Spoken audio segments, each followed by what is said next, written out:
late 17th century, the small Puritan settlement of Salem Village, Massachusetts, was gripped by fear and hysteria, leading to one of the most infamous episodes in American history, the Salem witch trials.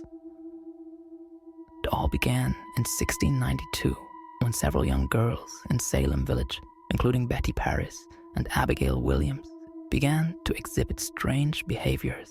They screamed, contorted their bodies, and claimed to be tormented by unseen forces. This bizarre behavior sparked rumors of witchcraft, igniting a wave of paranoia that swept through the community. As tensions mounted, the townspeople sought explanations for the mysterious afflictions plaguing the girls.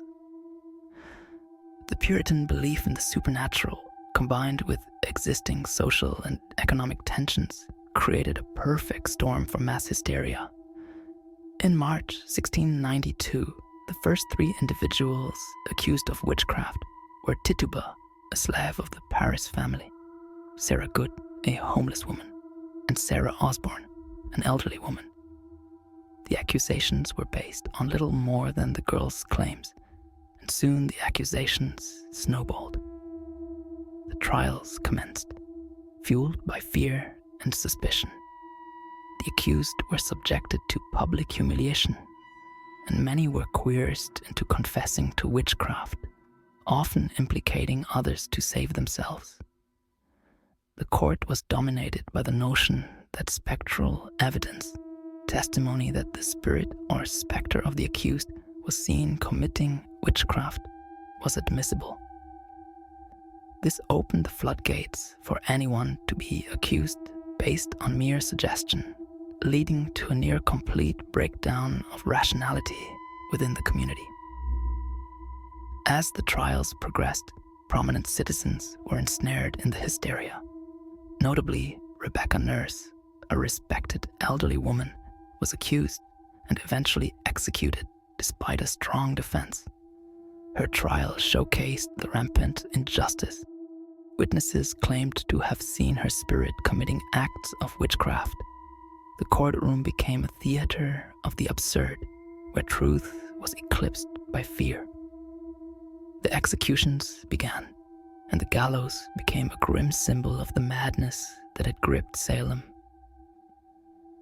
19 people were hanged, and one man, Giles Corey, was pressed to death for refusing to plead. The community was torn apart as friends turned against each other, and the fabric of society unraveled under the weight of paranoia. As the summer wore on, some began to question the validity of the trials. Increasing skepticism among the community led to a decline in the number of accusations. In 1693, the trials were officially halted, and many of the remaining accused were released. The fallout from the trials, however, left a lasting scar on Salem and American history. The courts were disbanded, and in the years that followed, the surviving judges and accusers expressed remorse for their roles in the tragedy. Today, Salem is haunted by the memories of the trials. The legacy of the Salem witch trials serves as a cautionary tale about the dangers of mass hysteria, scapegoating, and the loss of reason. Visitors flock to Salem to explore the historic sites, attend witch-themed events, and learn about the dark chapter in American history. The spirit of those wrongfully accused still lingers, reminding us of the fragility of justice in the face of fear.